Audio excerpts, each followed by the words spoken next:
كفايه علشان السمنه غاليه والحاجه غاليه، ما تتغشيش فيها، لازم تشتريه من حد مضمون جدا وتبقى واثقه من الحد اللي انت بتجيبي منه وبيجيبي منه كل سنه.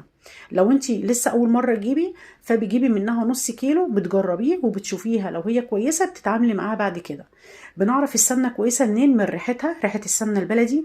وكمان لما بتمسكي السمنه كده ما بين ايديكي بتسيح في ثانيه الا ثانيه. وكمان بتجيبي حته من وهي زبده لسه قبل ما تسيحيها، وهي تكون طريه، بتحطي حته صغيره خالص في شويه صغيرين من الميه وبتقلبيها. لو السمنه مش مسكت في جدار الكوبايه تحطهم في كوبايه كده وتقلبيها كويس. لو السمنه مسكت في جدار الكوبايه تبقى السمنه بتاعتك كويسه. لو لقيتيها لسه متكومه زي ما هي ومتكوره زي ما هي ومش ماسكه في جدار الكوبايه تبقى السمنه بتاعتك مغشوشه. تمام. وهسيب لكم اللينك كمان، انا كنت عامله معاكم يا بنات حلقه قبل كده في ازاي نعرف ان السمنه مغشوشه ولا لا، هسيب لكم اللينك بتاعها في صندوق الوصف. شايفين المرطه؟ بجد تحفه، طعمها بقى احلى